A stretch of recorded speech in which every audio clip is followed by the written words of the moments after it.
Let's be brutally honest for a moment. If you're invested in the Iraqi dinar, you've been on a roller coaster of rumors, dead ends, and pure hype for over a decade. A cycle so repetitive that most of the financial world has written you off as chasing a fantasy. But what if I told you that the most significant, tangible, incredible signal for a potential revaluation of the Iraqi dinar has just been issued, not from a shadowy Telegram channel or a paid-off guru, but from the most powerful financial institutions on the planet, the International Monetary Fund and the World Bank. And if you miss the critical details buried in their latest staff-monitored program report for Iraq, you are missing the entire story. The recent briefings from these institutions are not just another vague promise. They represent a fundamental and undeniable policy shift, a complete structural overhaul of Iraq's economic framework that is the absolute prerequisite for any meaningful change in the dinar's value, and the clock is now ticking louder than ever before. For years, the core argument against a revaluation was that Iraq's economy was a mess, entirely dependent on crude oil with zero diversification, rampant corruption strangling any progress, and a monetary policy that was outdated and ineffective. But the new IMF agreement, signed just a few weeks ago, systematically tackles every single one of these fatal flaws head-on with a level of Iraqi governmental cooperation we have never witnessed in history. The real twist that everyone is overlooking is the specific, non-negotiable condition the IMF has laid out regarding the Iraqi central bank's monetary policy, explicitly demanding a shift towards a more flexible exchange rate and the modernization of the financial sector, which in the dry, technical language of international finance is a direct and unequivocal order to stop propping up the artificial programmatic rate of 1,320 dinars to the dollar and to allow the currency to find its real market-driven value, a move that cannot happen without a significant upward adjustment. Think about the sheer gravity of that for a second. The IMF is not in the business of offering suggestions. Their programs are binding, condition-based blueprints for survival, and Iraq has agreed to this because their back is against the wall, with their only other option being a complete economic collapse, which means the political will in Baghdad is now aligned with international pressure, creating a perfect storm for change. This isn't speculation. It's a documented, publicly available action plan with quarterly reviews and strict deadlines, forcing Iraq to finally deal with its toxic dual currency system, where the physical cash in your hands is treated differently from the digital currency in their banking system. A ridiculous disparity that the World Bank is now funding projects to eliminate through a nationwide digital payments infrastructure. The ultimate goal here is crystal clear: to integrate Iraq into the global economy, not as a petrostate beggar, but as a legitimate financial partner. And for that to happen, the world needs to be able to trust the Iraqi dinar, to transact in it freely, and to have confidence in its stability, which is impossible at its current, laughably low official rate. The data doesn't lie. Look at the recent surge in Iraq's foreign currency reserves, which have ballooned to over $100 billion, providing more than enough cover to support a stronger currency, and combine that with the government's aggressive push to settle all its international reparations from the Kuwait war era, which were a massive black cloud of debt hanging over the nation's financial future. What we are witnessing is a carefully orchestrated, multi-phase financial engineering project, supervised by the world's top economists, and the completion of each phase, from passing the federal budget to restructuring state-owned banks, brings us one irreversible step closer to the final act. The moment the Central Bank of Iraq flips the switch and announces a new, reality-based exchange rate. This is no longer a question of if, but a matter of when. And the when is being dictated by a checklist created in Washington, D.C. and signed in Baghdad, a timeline you can actually track if you know where to look, which is precisely why you need to stay with me until the very end of this video. Because the next paragraph will reveal the shocking historical precedent that proves exactly how this process will unfold, a pattern we have seen before in another Southeast Asian nation that will make everything click into place. Now, to truly understand the seismic shift happening in Iraq right now, you need to look back at a story that most financial historians know by heart, the story of Vietnam in the early 2000s. Because what you're seeing today with the dinar is a near-perfect blueprint of a playbook that has already been executed with staggering success. And the parallels are so uncanny they cannot be ignored. For decades, the Vietnamese dong was the butt of the same jokes the dinar endures today. A hyperinflated, worthless currency from a war-torn nation with a state-controlled economy that global markets wanted nothing to do with, a complete lost cause for any serious investor.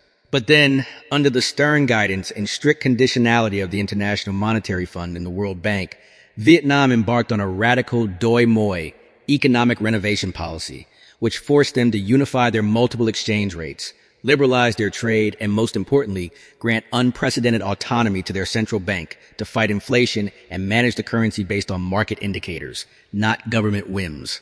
The shocking twist in this story, and the direct parallel to Iraq today, is that the IMF didn't just advise Vietnam. They forced their hand, making currency reform the absolute non-negotiable cornerstone for any further financial aid or debt relief, creating a scenario where the government had to choose between clinging to a broken system or embracing a painful but necessary transformation to join the global stage. The result was not an overnight miracle. It was a deliberate, multi-year process where the State Bank of Vietnam gradually tightened its monetary policy, built up massive foreign reserves from a booming export economy, and then, in a series of calculated moves between 2002 and 2016, they systematically devalued the dong to a realistic level, which stabilized the economy and laid the groundwork for the explosive growth and foreign direct investment the country enjoys today. Now apply that exact same lens to Iraq. The IMF's current program is Iraq's doi moi moment, demanding the same painful reforms: currency unification, central bank independence, and a shift to a flexible exchange rate, all under the watchful eye of international auditors. The critical detail that proves this is more than just a theory is buried in the latest World Bank report on Iraq, which explicitly calls for reducing the disparate cages. But here is the crucial difference, and the reason why the dinar's potential upside could be far more dramatic.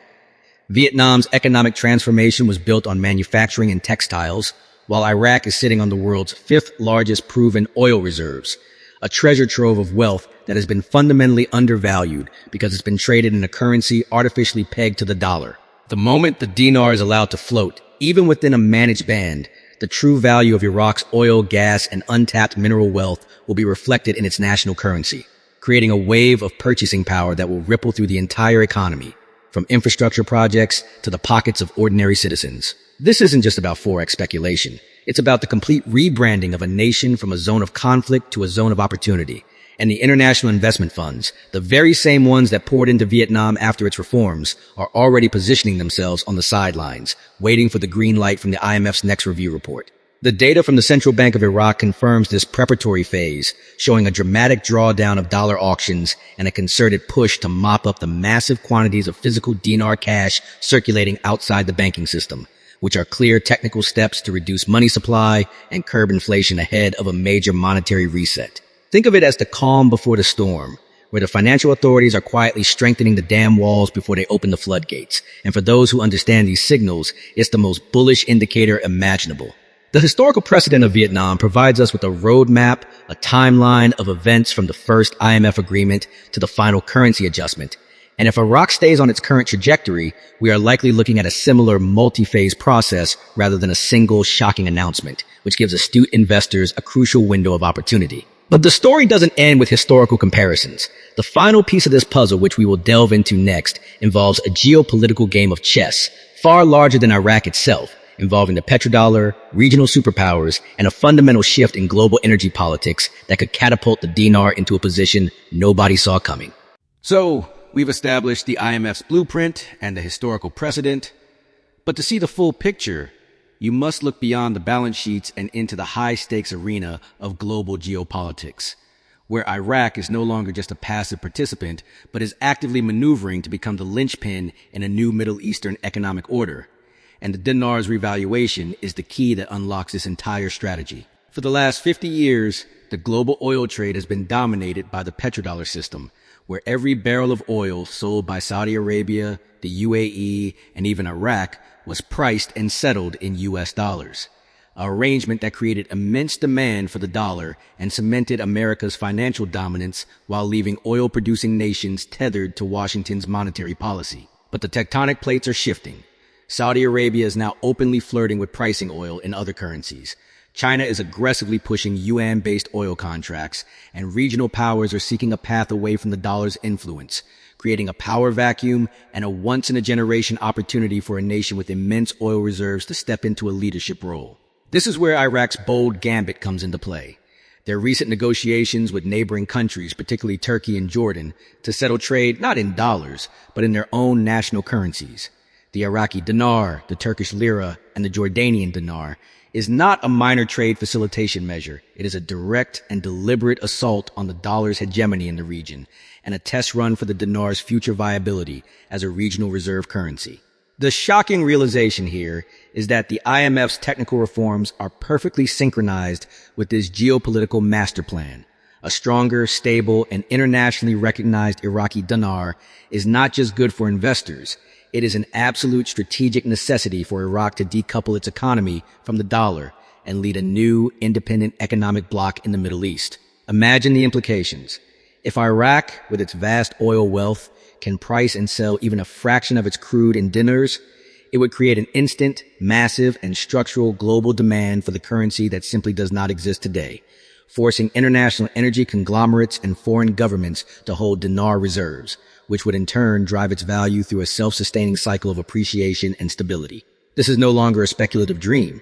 It's a strategic imperative being discussed in boardrooms from Abu Dhabi to Beijing, and the recent infrastructure deals like the massive development road project with Turkey are deliberately structured to facilitate this exact kind of de-dollarized trade corridor, building the physical and financial infrastructure for a dinar-centric future. The data point that proves this is more than just talk, is the staggering increase in Iraq's non-oil revenues, which have grown by over 22% in the past year, a clear indicator that the economy is diversifying away from pure crude exports and building a broader base that can support a stronger currency without immediately triggering inflation. The ultimate twist is that the United States, through its influence in the IMF, may actually be tacitly supporting this transition, not as an act of self-sabotage, but as a calculated move to create a stable, pro-Western anchor in a region increasingly swayed by Chinese and Russian influence.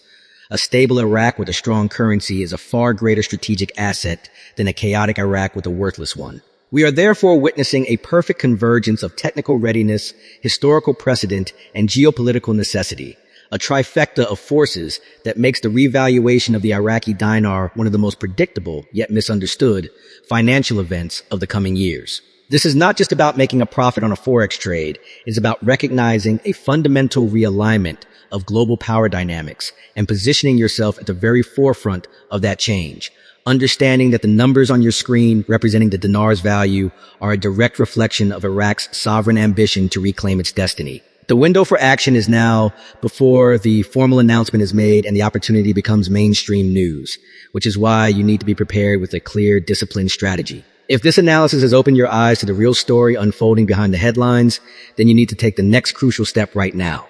Smash that like button to support this channel. Subscribe with notifications on so you don't miss the breaking updates that will come fast and furious. And most importantly, type strategy in the comments below because I will be personally responding with a detailed guide on the 3 critical steps every investor must take to navigate this potential. Transition from identifying the safest acquisition methods to understanding the exit timing. Your financial future could very well depend on the decisions you make in this moment. So take action now.